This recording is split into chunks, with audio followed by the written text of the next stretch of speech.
Hello everybody, it's Josie here. I'm filming in a slightly different location because I quite like the spot in my flat. There's some good light coming in from the window.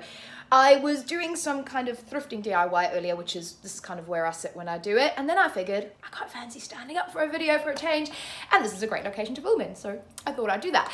And also, I'm going to be doing a tag, so I haven't done a tag in a while today, and this tag I'm doing is the end of the decade book tag, and this was created by BowtiesandBooks, who I really love. If you haven't seen their channel yet, check them out. They are very cool.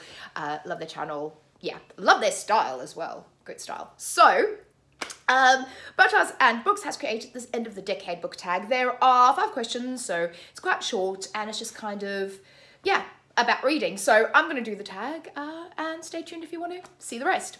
So question 1 is, how did your reading change? So in the last decade, my reading has changed sort of in the sense of, I always used to read when I was, you know, a teenager. I always read fantasy. I loved fantasy. I would read, I started off reading like Enid Blyton and Nancy Drew, because I'm queer. Of course I read Nancy Drew and loved Nancy Drew.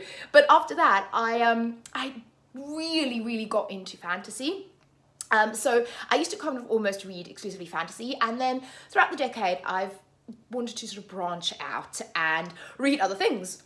So I've really gotten into more contemporary books. I've tried out classics. I've tried out all different genres. And I think what's changed also is that I've kind of figured out, so at the end of 2019, I have finally figured out what it is that I really enjoy, what it is that I don't enjoy, and tropes in books that I really love. So whether it be friendship tropes, I really love strong female friendships, really complicated, slightly fucked up, strange female friendships. I love all that. Books like Bunny, oh my God, if you haven't read Bunny yet. Books like, oh God, what's that one I just read that's kind of like The Craft? Oh, I can't think of it now. But something like Marlena, something like, oh yes, Girls on Fire. I love that book. I keep, The Furies, that's the other one. Things like that. So really complex, slightly twisted female friendships. I love anything witchy and vampire-y. So I've also gone back to my love of fantasy. So that's something I've rediscovered, actually probably in the last year more than anything, is that I actually really still love fantasy. So I've kind of really gotten back into that. I still love witches and vampires, but I'm really kind of into sci-fi. And also, I have discovered some amazing queer fantasy and sci-fi. It's not that easy to find, you do have to root around a bit, but it's a challenge, which is cool, and I've realised that I love it. So that's kind of how my reading has changed throughout the last decade. The second question is, what types of stories, characters do you most connect with? So I think I did some of that. So I connect with female main characters, because it relates to my own experience, but I really like characters that are very much shades of grey. I don't like it when the characters are kind of black and white, good guy, bad guy, good girl, bad girl, when they're very stereotypical and tropey. I love characters that are complex, that are slightly strange and eccentric and quirky, and that also kind of skate that line between what would be considered, you know, the good and the bad. So someone like Alex from Ninth House, which I've just read, which I actually loved, and that's really surprised me. I know a lot of people don't like Ninth House and they DNF'd it. I freaking loved it. Cannot wait for the next book. Loved Alex as a character.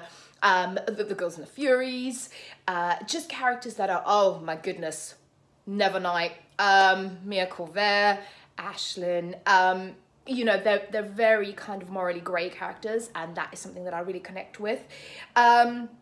And stories, I'm probably more character driven in kind of contemporary stories. I love kind of delving into characters and emotions, and like I said, in those complex kind of fucked up relationships.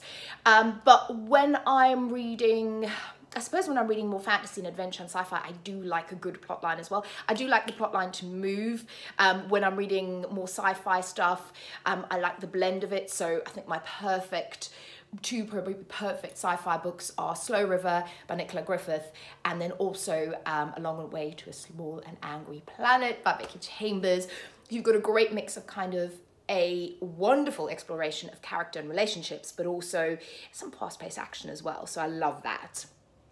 Right, question 3 is, what are your reading goals for the upcoming decade? So, read as much as I can. And I think it really is honing in and defining what I really love and really reading what I love. So I think the one thing I've also realized this year is just looking back at kind of my reading spreadsheet, because I'm a nerd, is when I was looking at the spreadsheet, I've read over 250 books this year, a lot of books.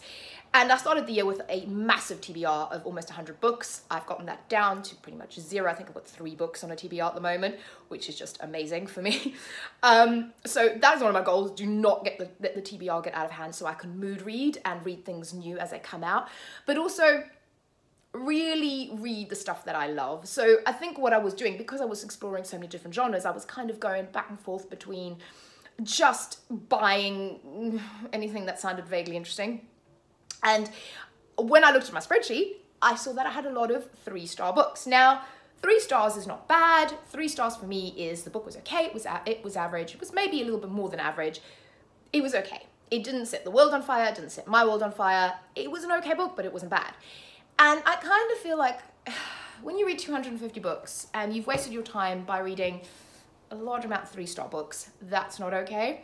So what I do want to do is really kind of hone in on those books that I'm going to really love, or that I think I'm really going to love, and kind of focus on those. Maybe actually read a little bit less, but really read the stuff that I think I'm going to love and that is going to at least be a 4-star book for me, because I don't want to waste my time reading books that aren't going to be amazing. And then the 4th question is your most beloved or new favorite authors. Sorry, that was a mouthful. So I brought a couple of books for my new most favorite authors. So the first one, and I talk about these authors a lot, so if you've watched my channel before, you'll know who I'm talking about, but the first one is Jen Wilde. I adore Jen Wilde. Jen Wilde encompasses all that is good and wonderful about writing. These books, so this is going off script, there's Queens of Geek, and there's also The Brightsiders, 3 of my all-time favourite books, 3 of my favourite books this year. And what Jen Wilde encompasses is this glorious mix of these beautiful queer spectrum, all over the queer spectrum characters, which I love. I love the California setting. I love the slightly geeky settings. I love the fact that we have bands, we have movie settings. These books just make me happy. They make me smile. I adore them. I cannot wait for a new Jen Wilde book. Please, please, please, please, please, 2020. But yeah, I mean, this is the most recent. I just love everything about these books. And then my other favorite author is the lovely Amy Rose Capetta. They also write these wonderful queer characters. I think I've read every single Amy Rose Capetta book, and I did a whole how much I love Amy Rose Capetta and all their books video. This is Echo After Echo. I think this is one of their first. So I read the very first 2 books, which were Captivated and Entangled. I think it's a sci-fi series, really good, love those. And then Echo After Echo is one of the first contemporaries, and you can see I've tabbed them. And what I also love about Amy Rose Capetta is that they write all over the spectrum. So they cover all of my favorite genres. So they do really great female-female relationship contemporaries. The Lost Coast, which was the latest release and is just my perfect book, which is about teen witches, queer teen witches. Perfect. And then also the first series, which is sci-fi, and then the new series, which the second book is coming out, I cannot wait, is a retelling of the King Arthur story, but it's queer, it's gender bent, and it's set in space. It's brilliant.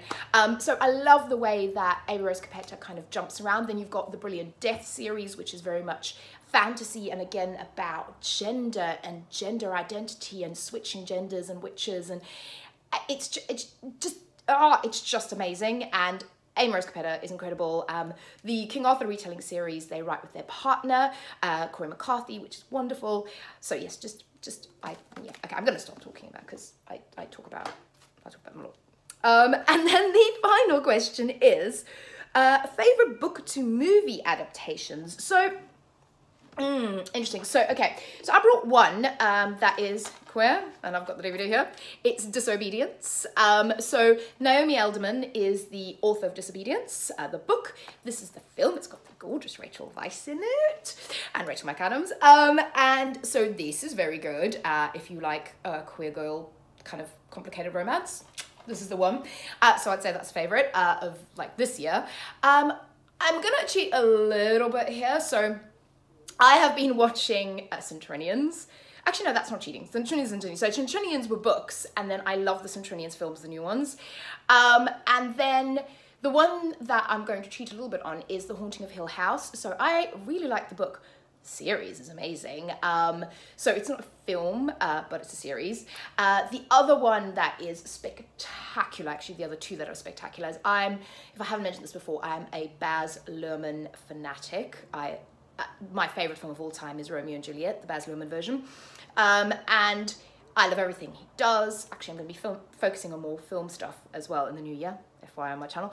But there was also, so Romeo and Juliet, obviously the Shakespeare adaptation, but then also the glorious adaptation that he did for The Great Gatsby. It is amazing and beautiful, and the soundtrack is incredible if you haven't watched that yet. So I think those are some of my favorite adaptations. Oh, also, again, this is cheating because it's a TV series, but is Pretty Little Liars. So the Pretty Little Liars books, but Pretty Little Liars TV series is incredible. Gossip Girl as well. I love Gossip Girl, but that's a TV series. There was books. Yeah, and I saw a Nancy Drew adaptation as well, which I quite liked. So that was good. So anyway, so that's the tag. I hope you enjoyed that.